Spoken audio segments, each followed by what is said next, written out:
All right, we're back with the rest of the Week 1 NFL slate. Not going to spend a whole lot of time on my pick for the Bills-Rams game because it was very much wrong. I went with the Rams plus 2.5. Thought they'd be able to ride the momentum of their Super Bowl victory and being at home. I thought they have a little bit of an advantage, but they struggled a lot. Stafford did not play very well, which led to the Rams' offense struggling, and the Bills just looked like the far better team. So not going to spend a ton of time on that. But let's take a look at the rest of the Week 1 slate. I'll be just kind of highlighting each game, give my thoughts on each, and at the end I'll go over my kind of official picks, the picks I feel the most comfortable in. So the first one, we'll talk about the Eagles at the Lions. Eagles are favored by 4.5. I would take the Eagles there. I am a Lions fan, so I kind of stay up to date with the Lions. And as of right now, it's looking like the starting right guard and center for the Lions is going to be out with the Eagles draft pick and Jordan Davis. Being pretty big up front. They've got a pretty solid front seven. I would expect the Lions to struggle there, and overall, the Eagles are the better team. They've got the better roster. The Lions are riding the momentum of Hard Knocks, and everyone's kind of falling in love with them. So I wouldn't be surprised to see a lot of the public taking the Lions plus 4.5. But as a Lions fan, I kind of know what to expect week one, and I would go with the Eagles minus 4.5. The next game is going to be the Saints at the Falcons. The Saints are favored by 5.5.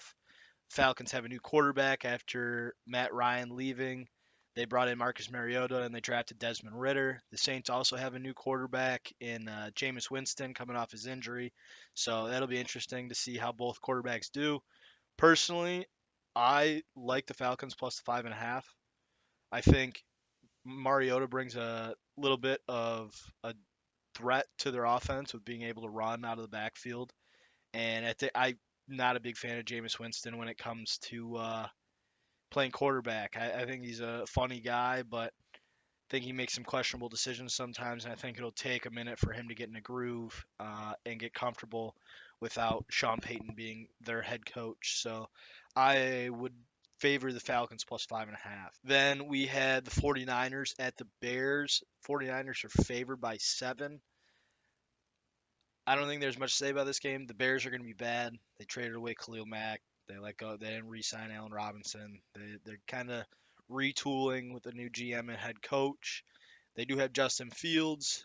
He may be the sole bright spot on their team, along with Darnell Mooney. But the 49ers are by far the better team. Trey Lance, it'll depend on his performance to cover the spread. I think the 49ers win without a doubt. It's just a matter by how much. So if you were going to pick the spread, I'd take 49ers minus 7. But I think the more comfortable pick is 49ers money. Then jumping into the Steelers at the Bengals. The Bengals are favored by 6.5. I don't hate the Steelers plus the 6.5 here. I not exactly sure who their starting quarterback is going to be at this point. I would assume Mitch Trubisky. If it's going to be anyone else, I would hope it's Kenny Pickett. I don't believe Mason Rudolph should be starting for the Steelers. But the Bengals are coming off the Super Bowl loss. I think they're going to be legit this year, but I'm not quite sure if they're worthy of being 6.5 point favorites against the Steelers. I mean, it's an AFC North matchup. It's going to be tough physical football. I just think 6.5 is too much. I would take the Steelers plus 6.5. Then we got the Patriots at the Dolphins. Miami's favored by 3.5 with their bolster roster. They got Tyreek Hill, Raheem Mostert on their offense. Got a couple guys defensively to try and compete with the Patriots and the Bills in the AFC East. The Patriots are on the road. It seems like in the past couple years, the Dolphins have had the Patriots number. I think the Patriots are going to run the ball, as we saw last year in a couple of the primetime games, that they're going to stick to what they know. Mac Jones is going to be better this year, in my opinion. I think he's improved based on some of what I saw in the preseason and reports that I've been hearing. But I think I'm going to go with Miami minus the 3.5. They're favored by 3.5, so we'll go Miami minus 3.5. I just think their weapons and being at home, there's going to be a lot of hype around them. They're going to have a bit of momentum to start the year, so I like Miami minus 3.5. The next game is the Ravens at the Jets. Baltimore is favored by 6.5. Now this is another bigger spread. Again, I don't think the Jets are very good. I think they did have a good draft. There are some rumors around Zach Wilson being a bit banged up. We'll see if he's fully healthy come Sunday. But I think the Ravens are going to be legit this year. I think some injuries stopped them last year. They made a couple moves in the offseason, trading Marquise Brown, getting a couple different receivers, and I think Lamar is going to kind of need to have a prove it year with his contract. So I think the Ravens come out firing on all cylinders, and I'd take Baltimore minus 6.5. Then we've got the Jags at the Commanders. The Commanders are favored by 2.5. This one's interesting. I do think the Jags are going to be much better than they were last year. I think Trevor Lawrence has gotten his feet wet in the NFL, so he's going to have a better year than he did last year. At least I would hope so for being a former number one overall pick. But I do like the Commanders. I think with Carson Wentz, they're going to have improved quarterback play. I get Wentz isn't the most dependable guy, but he's shown some flashes of greatness, and I think he's got everything to prove. So I like Washington minus 2.5 at home against a Jags team that I think will be better this year, but to start the season, we'll see. So Washington minus 2.5. Then we've got one of the more interesting games in the 1 o'clock slate: the Browns at the Panthers. With Baker Mayfield starting for the Panthers, it should be an interesting storyline. The line is even. There are some rumors floating around Twitter that I've seen of Christian McCaffrey potentially being a little banged up. Not sure how true those are. With the line being even, it makes it a tough game to pick. Personally, I like the Browns. I know Baker's going to be, trying to prove something to the Browns, but I think the Browns have the better overall roster, especially if McCaffrey does end up, I think he'll play, but if he's not able to go all 4 quarters, I think the Browns are going to wear him down, and I like the Browns to win outright. Then the final game on the 1 p.m. slate for the Sunday is the Colts at the Texans. Indy's favored by 7. The Texans do have Davis Mills in at quarterback. They got a new running back in Dameon Pierce, even though Rex Burkhead is kind of competing for that number one spot.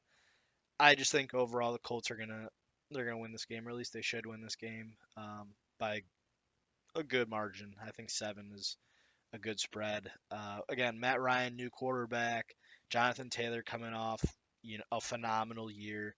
Their defense phenomenal as it has been the last couple years. The Texans are young.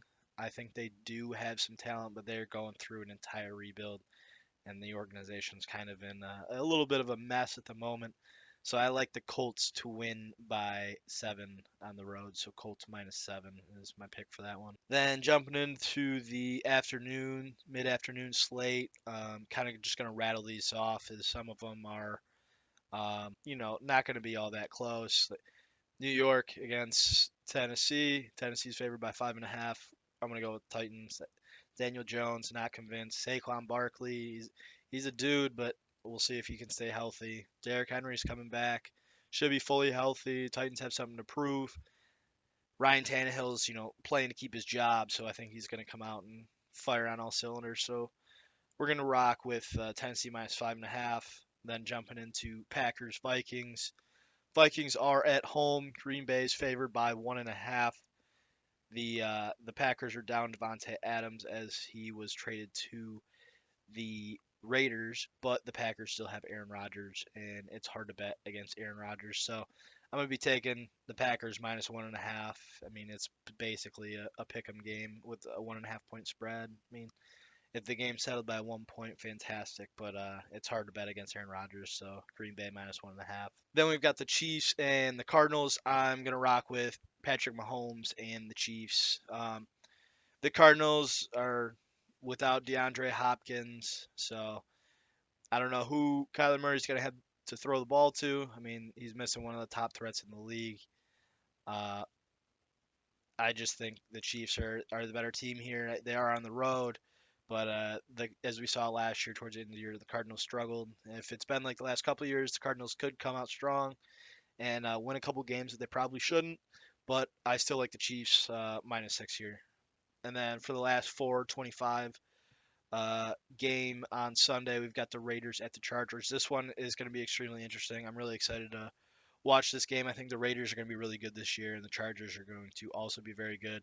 So it'll be interesting to see what happens. I think, I mean, the Chargers being at home in LA, I'm going to go with the Chargers. I think Justin Herbert's really good. Eckler's fantastic.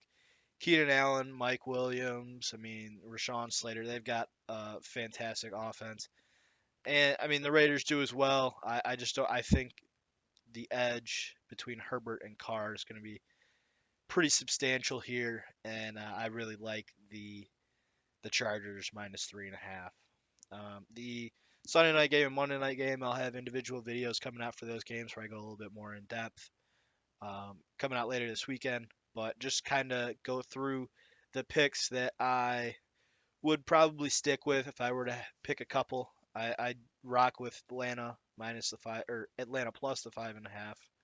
I think with a new head coach and Jameis and kind of some uncertainty in New Orleans on how things are going to go, I like Atlanta minus or plus the 5.5.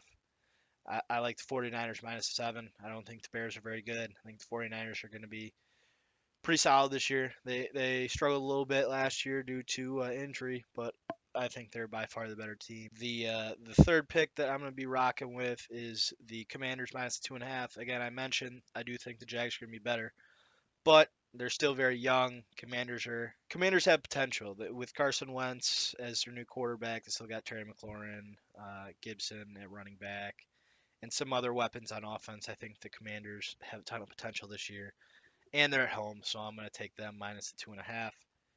And then two more picks that I would feel comfortable taking in the NFL slate. I take Indy -7. Again, I mentioned the Texans are just bad. The Colts should be one of the teams contending to go to the Super Bowl for the AFC this year. Them and the Bills are probably the top two, with the Chiefs being a close third. But I'm gonna have to rock with the Colts -7. And then my final pick for the Sunday slate is going to be Titans -5.5, kind of along the same lines as the previous pick. The Giants are just bad. The Titans are going to run the ball. I'm not convinced that the Giants are going to play all that great a defense, and I don't think Daniel Jones is the guy to be quarterback in New York. So I'm going to rock with the Titans -5.5.